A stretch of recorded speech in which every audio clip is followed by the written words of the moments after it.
We can replace you tomorrow. HR laughed during my performance review, twirling a pen like a baton. Fresh graduates would kill for your role. Something inside me clicked into place. Not rage, clarity. I set my shoulders, slid the envelope I'd brought across the table and said, "Fine, then find someone else." His smirk faltered. "What's this?" "My resignation," I said. "Effective immediately, and there's an attachment." He didn't bother to look. "Security will escort you to collect your things."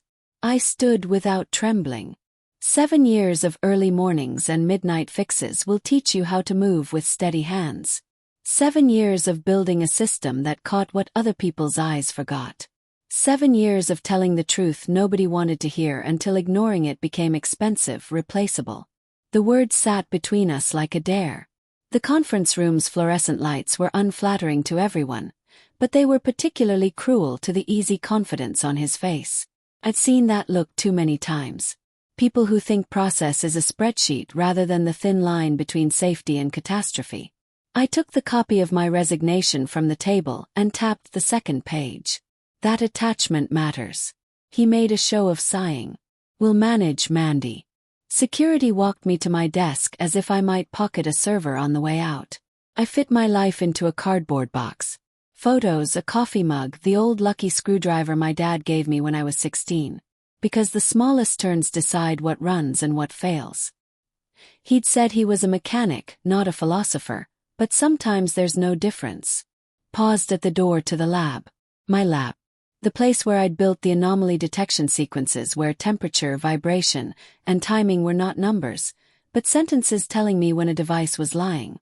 There were rules in those sequences and exceptions to the rules and a rhythm you could feel only after breaking it 100 times and listening to the music of the fix. I tried to teach that music. I was told to simplify it into bullet points.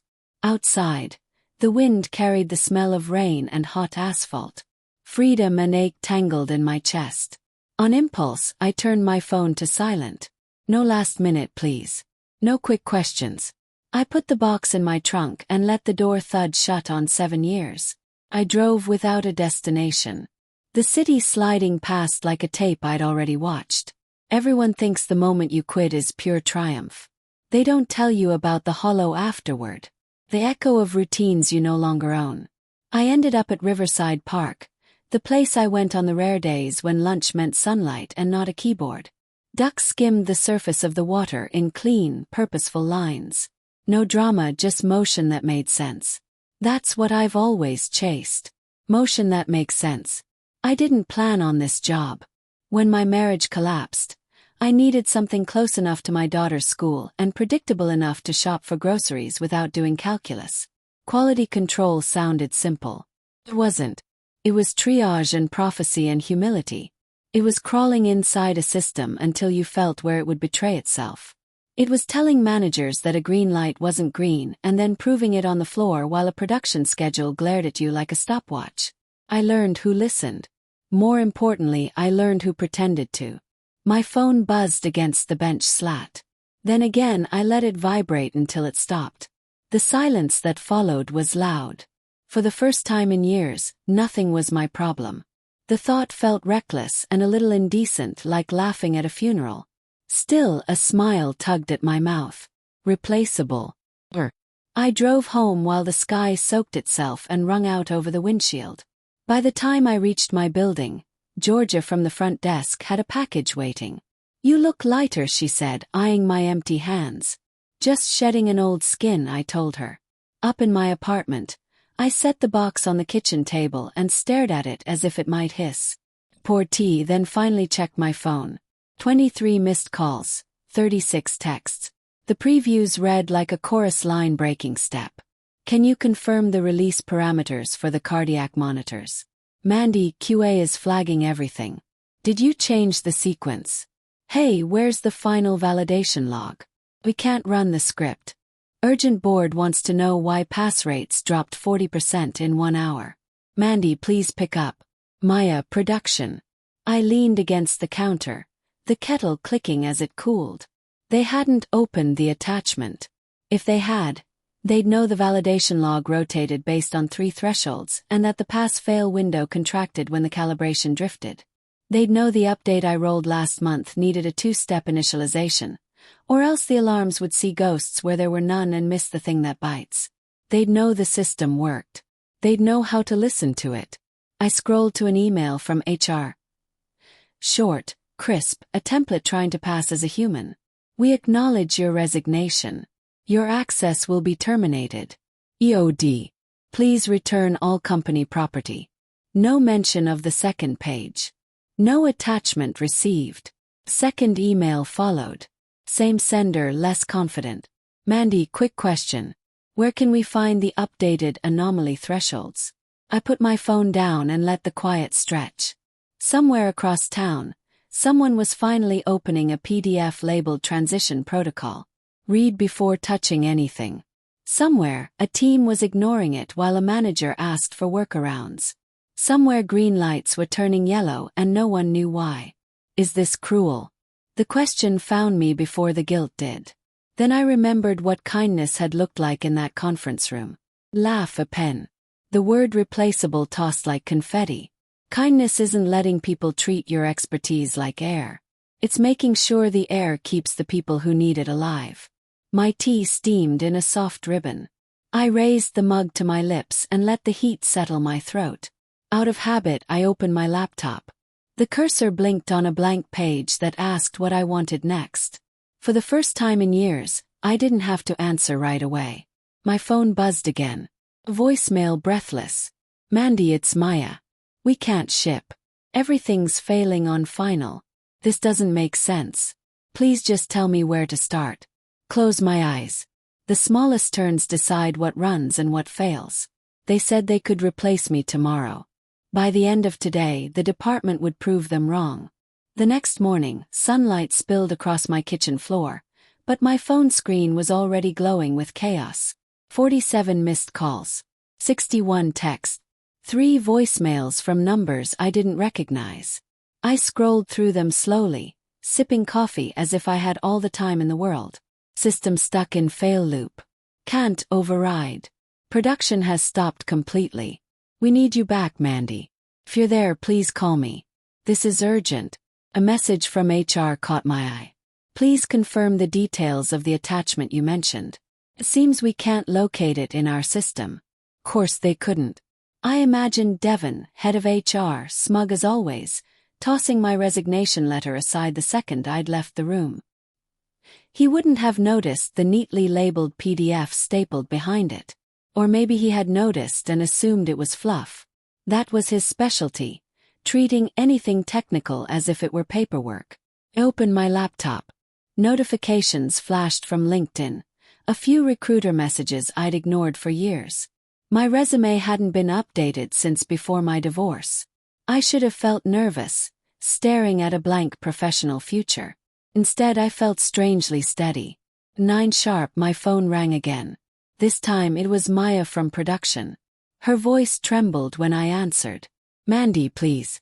We can't ship. Every validation sequence is rejecting clean units. Engineering says the thresholds are corrupted. Devon's blaming us, and the board is furious. What did you change? Nothing corrupted, I said, stirring sugar into my coffee. The system's working exactly the way it's supposed to. Then why are we failing everything? Because you're not following the protocols. Silence hummed at the other end. Then Maya whispered. The attachment. Yes. Her breath caught. Devon told us it was irrelevant. I almost laughed. Then he was wrong. I hung up before she could say more. Around noon, someone knocked on my door. It wasn't security this time. It was Jordan from engineering. Hair messy, shirt untucked, eyes shadowed with exhaustion. He held a laptop under one arm. Please, he said, skipping any preamble. We've been at it all night. Nothing works. Can you just walk me through them? I stepped aside and he set the laptop on my table. I didn't invite him to sit. Show me what you've been doing. His fingers flew across the keyboard, pulling up test results. Error after error flashed red. We reset thresholds. We recalibrated sensors. We even brought in an external auditor.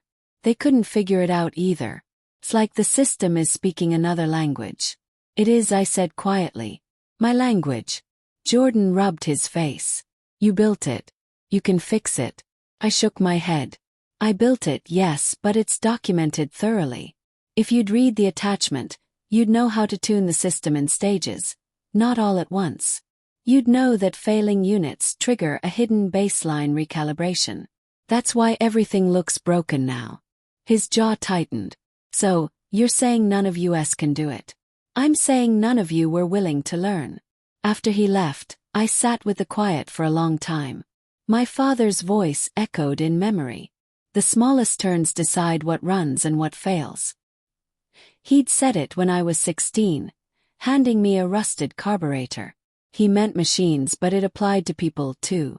Devon's smallest turn, a laugh, a dismissal, ignoring a second page, was now collapsing an entire department. By late afternoon, my inbox was full of offers to return as a consultant. The rates doubled with each email. Char tried flattery first. We value your expertise and want to discuss a more strategic role. Then urgency. Production losses are mounting by the hour. Please respond immediately. Then desperation. Name your price. Anything. Just come back. Each message filled me with a satisfaction I hadn't felt in years. They thought they could replace me tomorrow. Today they couldn't even replace me for an hour. That evening I took a walk by the river. The air smelled of wet earth and spring leaves. My phone buzzed, but I ignored it, letting the vibration fade against my leg. Families strolled past with ice creams. Couples laughed. Joggers kept pace with the fading sun. I felt a strange mix of envy and relief. For so long I'd been defined by crisis. Always the one to fix what others broke. Now the crisis wasn't mine. Had a choice. When I returned home, a voicemail waited. This one wasn't from HR or engineering. It was from Alan, the company president. His voice was rough, tired. Mandy, I only just learned about your resignation. Devon failed to inform me until today. I need to speak with you directly. Please, for the sake of the company, call me back. For the first time I hesitated. Alan wasn't Devon. He'd once thanked me personally for catching a flaw in a shipment that could have bankrupted them. He wasn't perfect, but he'd listened. Still, the truth was simple. I'd given them the chance to respect me. They laughed instead. I set my phone face down and whispered to the empty apartment. They'll read the attachment when they're ready. And when they did, they'd finally understand how irreplaceable I truly was. Alan called again just after breakfast, and this time I picked up. His voice sounded older than I remembered. Sandpaper over something fragile. Mandy, thank you. I won't waste your time. I need you back today. Not permanently. As a consultant, name a fair day rate. There it was. The word I'd never heard from them. Fair. I'm not coming back as staff, I said. If I come, it's one day. My rate, my conditions. Understood, he said quickly. What are they? No meetings with HR, no interference. I speak directly to production and engineering, and I make the call on what ships and what doesn't. Also, whoever replaces me gets the documentation I already wrote. Altered. Alan exhaled like he'd been holding his breath for days. You're right. I'm asking anyway, Alan, I said, and the weariness in my own voice surprised me. It's not just money, it's respect on boring days. It's not having to fight every time I say no. I can promise culture changes, he said quietly. Culture doesn't change by promise, I said. Changes by practice. He nodded, eyes on the window. Will you think about it? I will, I said after the line runs without me. Back in the lab, Maya was at the bench with Jordan, narrating the sequence to a junior tech. The rhythm sounded right, the smallest turns.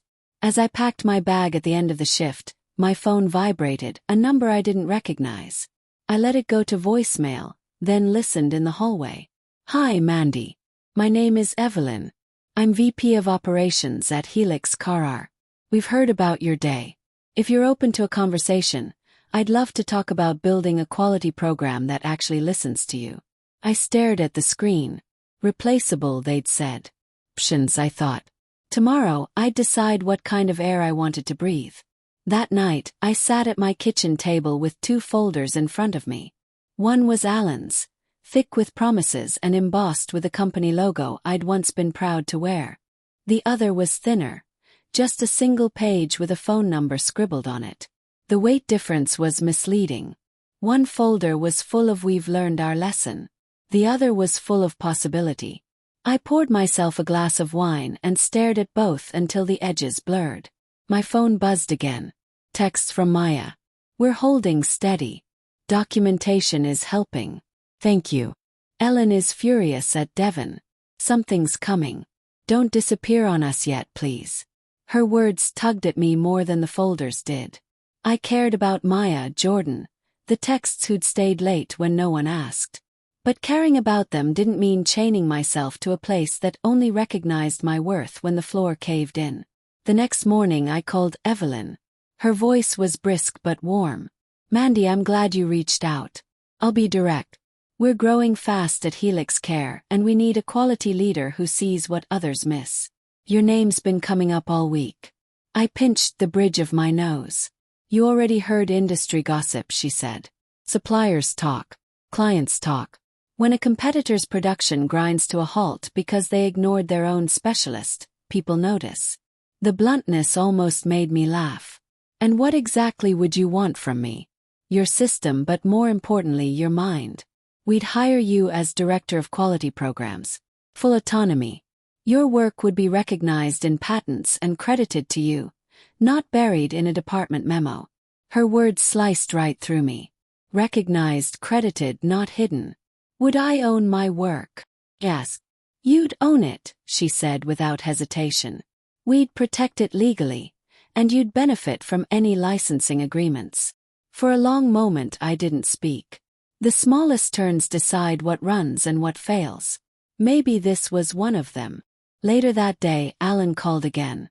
His voice was tight, controlled. "Mandy, I know you're considering offers. Before you decide, I want you to hear this directly from me. Devon is finished.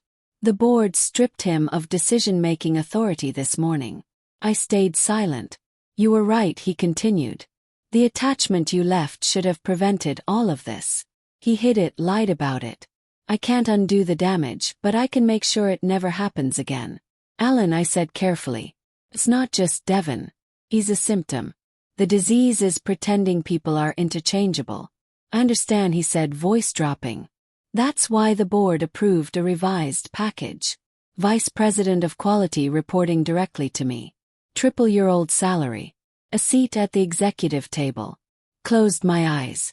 That was power, influence, a title that could change everything. And yet, part of me recoiled.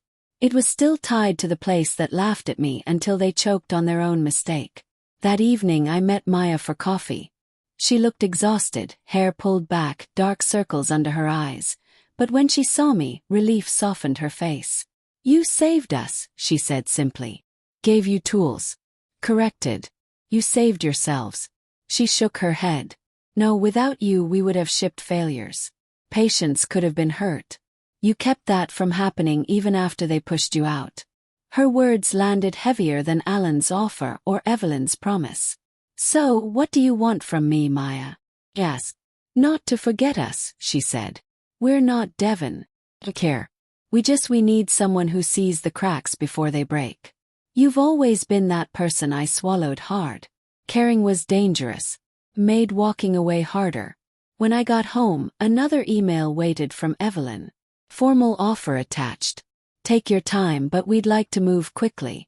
We believe in building with people who want to be valued, not tolerated." And beneath that, a single line. "Don't go back to a place that only noticed your worth when it was too late." I sat on the porch until the sky turned purple. Folders spread across my lap. Alan's promising recognition inside the same walls that once suffocated me. Evelyn's offering ownership and a clean slate. Maya's quiet plea in the back of my mind. I realized the choice wasn't between 2 jobs. It was between 2 versions of myself. The one who accepted belated respect or the one who claimed her value outright. Closed both folders. Tomorrow I would decide. But tonight I let myself breathe. For the first time in years, I wasn't waiting for someone else to hand me my worth. It was mine. Always had been. I woke before the alarm. Not from anxiety, but from the clarity that shows up when you finally stop bargaining with yourself. I brewed coffee, opened both offers on the table, and wrote 2 emails to Alan. Thank you for the offer and for correcting what you could. I'm declining. This isn't about salary or title. It's about building somewhere that treats quality like oxygen, not overhead. To Evelyn, I accept. On one condition, my methods remain mine. I want the agreement to recognize authorship and allow limited licensing to past employers strictly to protect workers and patients, not management's pride. Her reply arrived before my mug cooled. Agreed on authorship. Drafting language now for a narrow license right. Your call on whether to extend it. Exhaled. Decisions are just turns. I thought small, but they changed the route. Called Alan next. He answered on the first ring. Mandy, I'm joining Helix Care, I said. I wish it had been different. For what it's worth, I'm willing to license my protocols to you under strict terms. Implementation oversight by production and engineering. Quarterly training for the QA team and a clause that forbids HR from gatekeeping the documentation. If you accept, you can stabilize without gambling with patient safety silence stretched. Then the soft scrape of a chair. You're still protecting us, he said. I'm protecting the people who never had a voice in that room, I said. And the patients who will never know our names. He cleared his throat. Send the terms. I'll take them to the board today. I emailed the draft license. Measurable outcomes. Renewal contingent on training completion. Audit rights if anyone tried to simplify the sequence into a useless checklist. No empire building.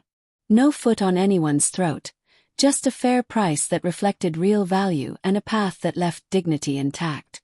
By noon, legal at Helix Care had mirrored the authorship language in my offer. By evening, their contract and my license proposal were both signed. The next morning, Maya texted a single line. Thank you for not leaving a crater. 2 weeks later, I started at Helix Care. My office wasn't large, but the door was mostly glass. No fortress vibe, no corner kingdom. I met the floor teams first, then the software folks, then the procurement leads who played the quiet game of keeping promises. I pinned a printout above my desk. Quality is the discipline of telling the truth early. No one rolled their eyes. The first task was documentation. Real documentation, not the museum plaque version. We built checklists that told you why before how and playbooks that included the when it feels wrong column that no ISO auditor asks for but every good tech uses. I hired a quiet kid named Isla who could hear bearings through plastic, and a former paramedic who'd seen what close enough looked like when it failed. We fought with data and patience, not volume. And when an early batch of infusion pumps murmured trouble at a threshold everyone else missed, we halted the line before the sunrise shift. We caught it. It never left the building. No drama, just motion that made sense. Mid-quarter, Alan called. The board approved the license, he said. We've restarted at controlled capacity. Devin, he hesitated. He's been reassigned to vendor paperwork and compliance reporting. He'll be the point of contact for quarterly metrics on your license. I pressed the phone to my shoulder and smiled despite myself. If he has questions, the documentation is explicit, I said. Anyone can follow it if they decide to learn. Message received, he said quietly. The month settled into a rhythm. Work that respected the truth. Teams that argued to get it right instead of to win. On a rainy Thursday, a courier delivered a thick envelope to my office. Midwest's first quarterly report signed by Devin. It included the metrics I'd specified. Baseline drift variance, false fail rate, corrective action lag. At the bottom, in a hand steadier than mine would have been in his place, a note, documentation received, processes updated, payments remitted as per agreement. No gloating, just a ledger that finally told the truth. That weekend I took my daughter to the park. She raced her scooter along the river path while I sat on a bench, the envelope beside me like a closed chapter. A man nearby struggled with a stubborn stroller latch. I leaned over, twisted the catch a quarter turn, and it clicked into place. He looked up surprised. How did you know? The smallest turns, I said, and felt my father's grin rise in me. Back at work, Isla taped a handwritten sign above the main bench. We don't ship hope. Made visitors blink then nod. When the industry conference rolled around, I presented a short talk titled Designing Systems That Don't Need Heroes. No crescendo, no revenge slideshow, just steps, examples, the discipline of listening to what the machine and the people were saying before it broke. After in the hallway, I ran into Alan. He looked tired but lighter. Your license kept us afloat, he said. We should have done right sooner. Do right now, I said. Make the documentation sacred. Promote the people who tell you no. He nodded. Devon sends your report to the board personally. I think it hurts, but he does it right. Good, I said. Accuracy is a kind of respect. On my way out, a young engineer stopped me by the escalator. I watched your talk, she blurted. Last month, I told my manager we needed to hold a shipment. He said I was overreacting. I held it anyway. You made me feel less crazy. I swallowed. You weren't crazy. You were careful. That night, I wrote a sentence at the end of our team's playbook. Care is not a soft skill. The final license payment of the year hit my account with another packet of metrics and a cover letter. This time from Alan. We're instituting your training cadence as policy. Documentation will be a release blocker. Thank you for not letting our worst day define our next year. I closed the envelope and put it with the others. A stack not of trophies, but of receipts. Proof that telling the truth early and insisting on terms that last changes more than balance sheets. People still underestimate what they don't understand. They still call careful people difficult until careful is the only thing standing between a patient and an avoidable mistake. But here in Rooms That Listen, the work lands. It protects strangers we'll never meet. Tells the story for us. They said they could replace me tomorrow. Maybe they can replace a person. They can't replace a practice. Not one built on small right turns insisted on every day. And if this story found you at a moment when someone laughed at your worth, don't wait for the room to wake up. Write your terms. Protect your work. Choose the places where care is currency, not charity. Then let the results say your name quarter after quarter long after the noise dies down.